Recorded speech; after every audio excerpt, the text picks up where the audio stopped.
Hey there, welcome to a brand new episode of Muzikxpress. My name is Twan, and in this week's vlog you will see my interview with Paul Oakenfold about his classic Southern Sun.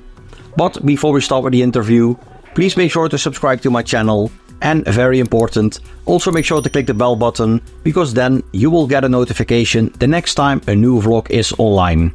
And if you enjoy my interviews and you want to support Muzikxpress, you can do that via one of the links in the video description. Every donation is very much appreciated.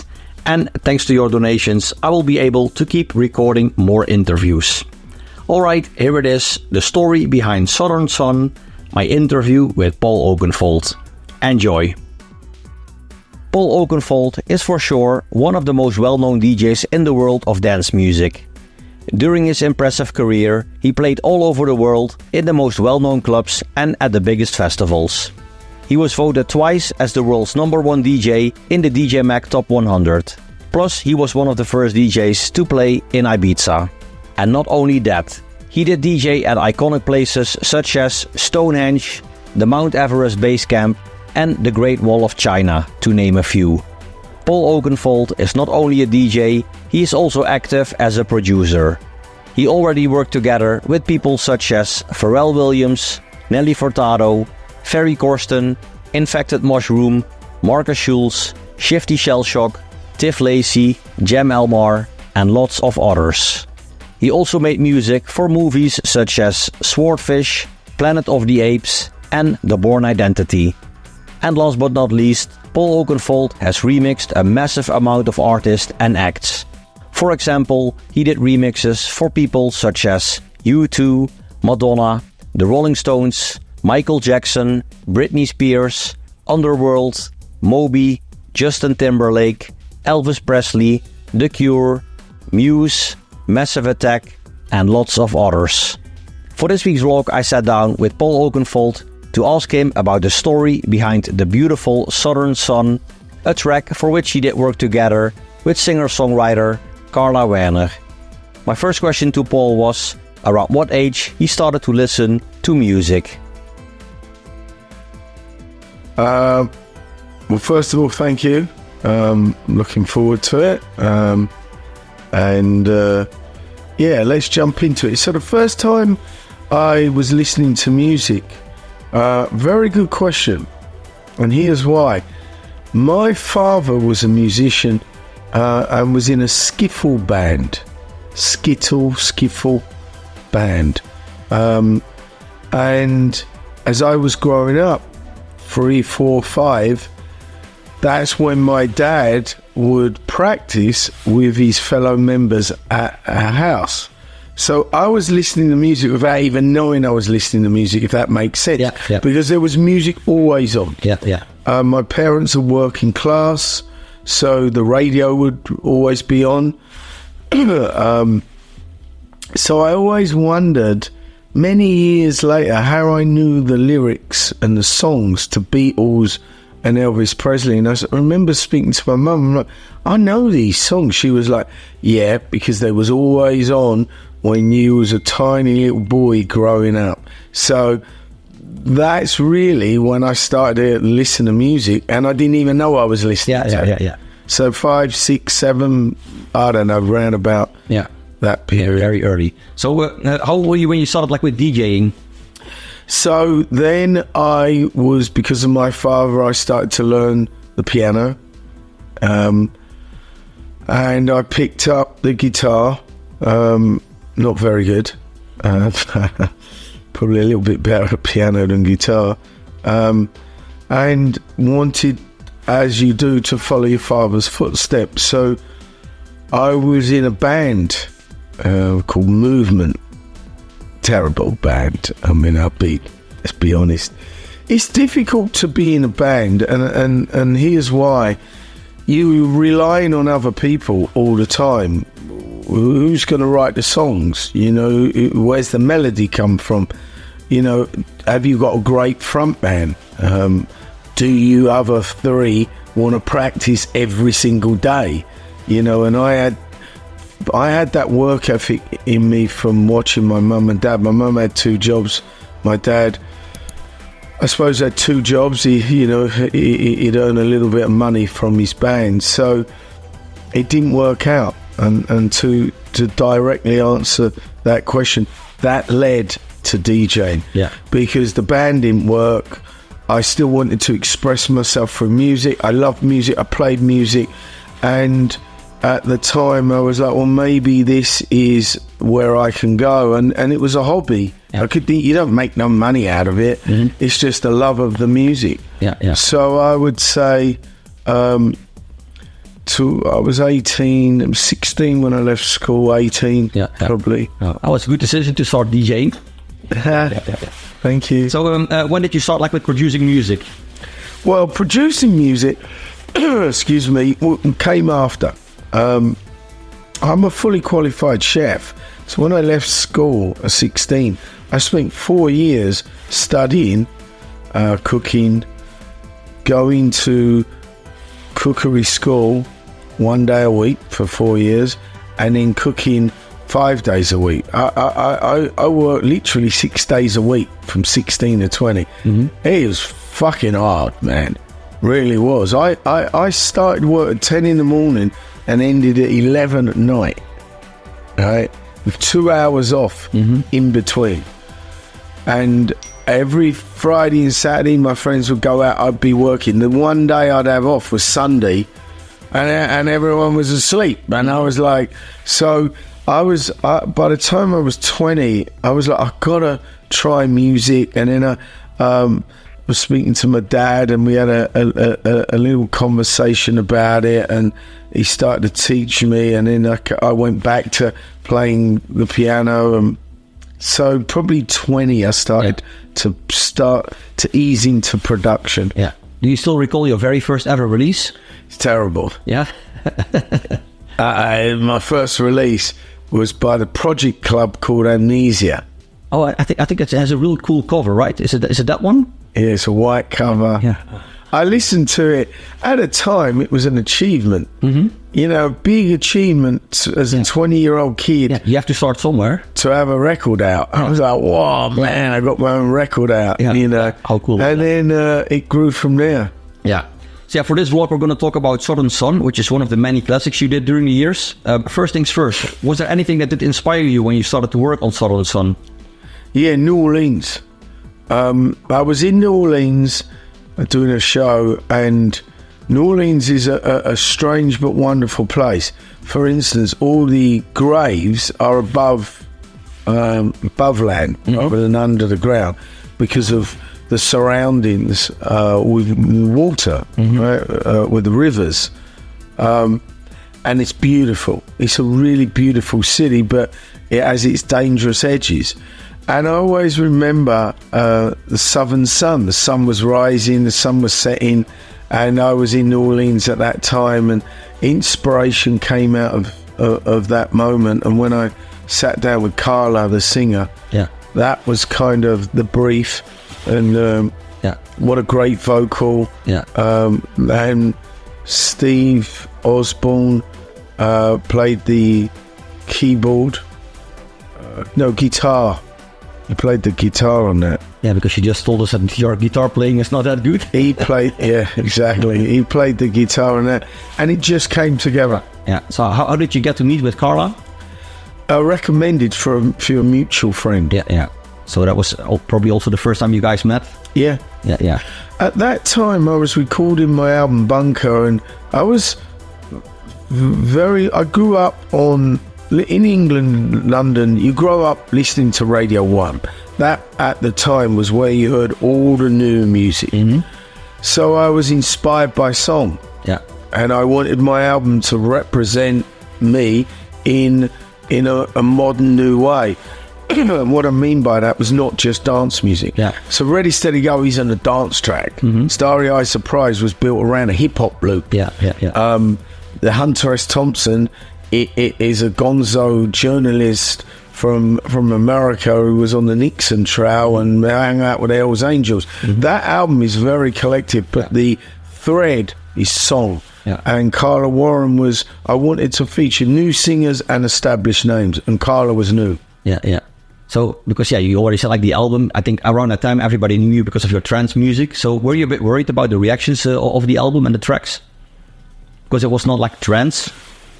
I wasn't worried because it represented me, and I think to stay current you need to move with change. Yeah.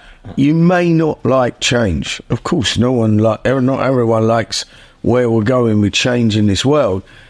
But to stay relevant, and to progress as an artist and to express yourself as a person, that's who I am. My albums, my current album, Shine On, is very cinematic. It's very, majority of it's down tempo.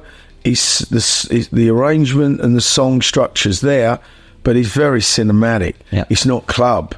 So I've always done that. I'm over with albums. I've done 3, and that's enough. Yeah. I will continue to put singles out as tools to support my live, but I won't go and do another album now. I find it difficult. Yeah. Back in the day, it was like really important to bring out albums, but it's not important. No, exactly. It's really not. And I try and teach this and share this knowledge with the next generation of artists that I sign to Perfecto or I produce. You don't need to do an album. Yeah. There's no point. No, exactly. Yeah. So what else do you remember from the production process of Southern Sun? I recorded that record was recorded in Bath. It started off in a place called Bath in England at Real World Studios, Peter Gabriel's studio, with me and Steve, and then I flew to Los Angeles and I was doing some recording there, and I finished it with Carmen Rizza, was my engineer, also very talented young man, and I recorded the vocals in Hollywood. Yeah. So it was the plan from the start already that Southern Sun would be like a vocal track. Yeah, the album was vocals. Yeah. And I felt I was missing a young new female artist, because as I said earlier, I wanted a balance between established names and newer names. Yeah. And I wanted the record to represent both sides of the pond, because it was coming out in America also, and I'd had a big pop hit with Starry Eyed Surprise, so I needed to come with also, from an A&R point of view, I was signed to Madonna's label Maverick, and they wanted more song. Yeah. Oh, nice. So was it like a difficult song to produce, or like how long did it take you guys to finish it? Some excuse me, some songs are easier than others. Some songs come quicker than others, and that was one that came quick. I liked where Carla was going with it. We sat down and spoke about it. I would go away and think it through, and then I came back and was like, we're on to something here. Yeah. You know, the tone of her voice, the melodic feel, the arrangement worked. And this is the album version. The album version is a really good version. Like sloppy breakbeat kind of track. Yeah. It's really cool. Yeah. And then we went on to do remixes, and at the time, Gabriel and Dresden did a mix of it, and I really liked that. And I was also at the time I was helping Tiesto. Back in the day, I was giving him a lot of remixes on Perfecto, Jan Johnson. I hooked him up with Heineken when I was touring, and he opened a few shows for me. So I was like, do you want to do a remix on Southern Sun? And that's strange, because that only yesterday, we're currently in Amsterdam for your viewer, and only yesterday I played on Search of Sunrise stage for Arnie and Black Hole. And that was a Search of Sunshine remix. Yeah. It was like a new version, or because it was not like the original Chester version, right? It was like a new remix. No, I got 2 mixes. I did the album version. Gabriel and Dresden done the underground version. Tiesto did the trance version. Yeah. So Southern Sun came out in May 2002 via your label Perfecto. I believe this was also one of the first times you did a track that got released like under your own name. Like usually you had project names. Now I didn't. Again, our times change and you move with change. I didn't want to put records out under my own name. I was producing, I was remixing, I was for other people, And then I was releasing records. Planet Perfecto's me, Perfect All Stars is me, Grace is me, Wild Colour is me, Virus is me. I had all these. I was the producer in the background. I liked making music in the background, and I had hits. I'd had big hits, and then I was being pushed by my management to go, look, now's the time for you to release an album under your own name. And I was like, oh wow, I don't know if I'm comfortable with it. I did, and now it's the norm. Yeah, exactly. Now you see everybody like releasing music under their own names. And you already mentioned the Chester remix and the Gable and Dresden remix. The Chester remix was featured on his mix compilation The Social Sunrise, which he did like hammer like a lot. Later, the track got re-released a few times with new verses from Matt Derry, Tilt, Orchidea, Paul Thomas, and some others.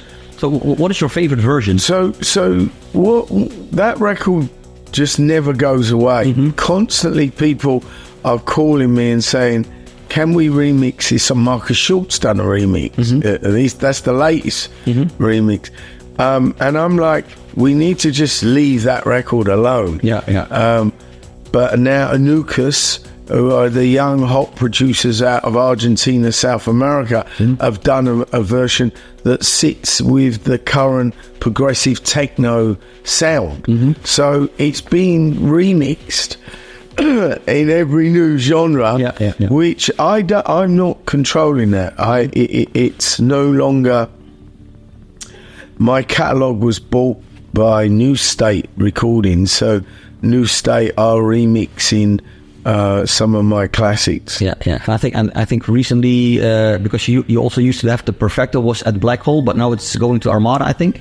So Perfecto had a wonderful run with Arnie at Black Hole. Love Arnie, love the team there. Great team. But it was, I'd been with Armada, I'd been with Michael. I know Michael is a great guy. And Armada are growing in a big way. And in the record industry or the dance industry is tough. There's 20,000 dance records a week. Yeah, it's insane. A week, right? Everyone's a fucking DJ.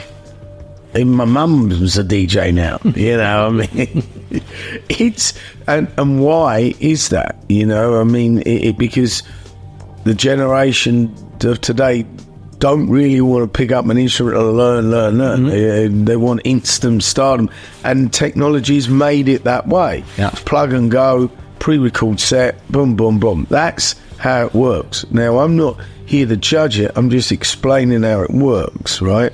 So Armada are a force to be reckoned with, and because there's so much noise and with 20,000 records released, you have to try and cut through that noise for your record to be heard. All of us do. This is how the game works, by the way. If you want to be playing the game, you need to be on the pitch, right? And you don't dictate how the game goes. You follow it and you play it. So you need to align yourself with the right teams for that to happen. And Armada are the right team for Perfecto and myself at this moment. They are a force to be reckoned with. They have an army of people working for them in 3 different countries, and it felt right for Perfecto and myself. Good. Yeah, just good. Good. So you're active in the music scene for a very long time already, and I have the impression you don't have any plans to stop anytime soon. I'm 105 next year, right? And I'm still going, buddy. And because we just you started DJing in, was it like 86, 87? I explained this and shared this with you earlier. I really do enjoy it. I am really comfortable with where I am in this moment in my life. I know it's not going to be forever. So why not enjoy life? You know, I've worked extremely. I'm a working class guy from London. No one gave me anything. I've worked to sit here in front of this camera, and I want to enjoy it. So I try my best. I understand my responsibilities to the crowd. I'm here to not just entertain. I want to educate and play new music, but some of my classics that I've remixed and share, and I want to give back to the community. So I'm in a good place, and I'm enjoying traveling the world, playing music. Oh, that's good to hear, and that's also the most important, of course. Of course. So are there still people you want to work with, like vocalists or other producers? Yeah, I've been fortunate in that space. You know, I've worked with a lot of people in the studio. I've toured with some of the greatest of all time. Chili Peppers, Lenny Kravitz, U2, Madonna, big artists I've supported on world tours, and but I'm always looking around the corner. I'm always seeing, you know, who's Fred again? Absolutely fantastic, right? I mean, I'd love to work with Fred again. I'd like to work with a bunch of these new young producers. Whether I will or not, it's, I suppose, really down to them. But, you know, and there still are some more established names. I'd love to get in the room with Dre, Dr. Dre, Pioneer, built the LA hip-hop scene out of nothing, extremely talented. I'd love to be in that room with dance music and hip-hop and figuring it out and seeing where we could go. I'd certainly learn a lot from him. Maybe he'd learn one thing from me, but who knows? So there's always young new artists and established names that I'd love to get in a room with. So during the years you achieved many great things in your career already. From being voted #1 DJ at the DJ Mag Top 100 to playing at the Mount Everest, Stonehenge, working on soundtracks such as Swordfish, The Matrix Reloaded and others. So is there still something on your bucket list music-wise? I mean, you did almost everything already. There's always something to do.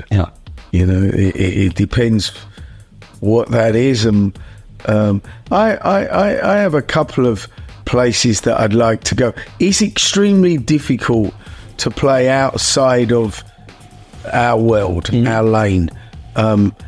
Playing on the Great Wall of China, playing DJing at Madison Square Garden, the Hollywood Bowl, Wembley Stadium, Stonehenge, the Base Camp, Mount Everest. These are personal achievements that I never thought I could do.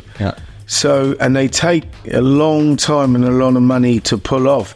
So there are places I want to go that are not nightclubs or venues that I would like to play, so I can bring awareness in a different situation. Look, when I played at Base Camp Mount Everest, we raised £95,000 for 3 charities. 2 being schools in London, where I come from.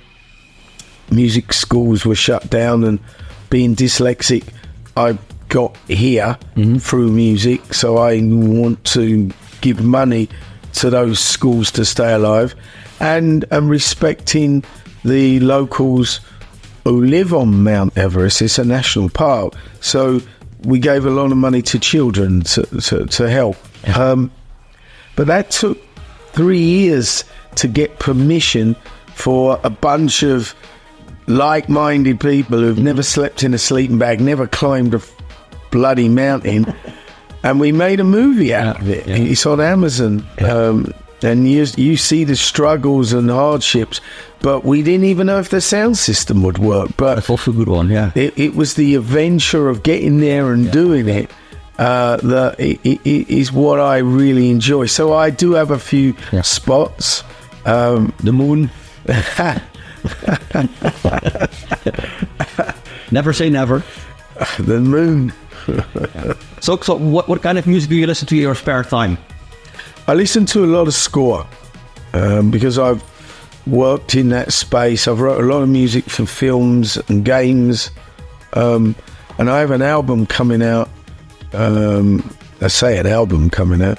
It's a collective cinematic versions with a team of people, singers, producers, called Rise, that works in that space for game, TV, and film. Yeah. Oh, interesting. Comes out in August, called Rise. Ah, nice. We'll keep an eye out for that. Yeah, please do. And the last question, pineapple on pizza, yes or no? I like pineapple. I like fruit on pizza. Yeah. I'm healthy. Okay. I'm always striving to stay as healthy as I can. It's not easy in this game. No, I can imagine. Yeah. It's seriously not easy. And so a pineapple on pizza with ham is certainly not a lot more healthier than ham. Yeah. So there you go. That's your answer. Well, thanks all for your time and good luck with everything. Thank you, and I appreciate it. Alright, that was it. This week's vlog, my interview with Paul Oakenfold and the story behind Southern Sun. Paul, thanks a lot for your time. Much appreciated. Thank you for watching. I hope you enjoyed the vlog. If you did, make sure to give this video a like, leave a comment in the comment section below, and very important, make sure to subscribe. Also make sure to click the bell button, because then you will get a notification the next time a new vlog is online. Once again, thanks for watching, and until next time, bye bye.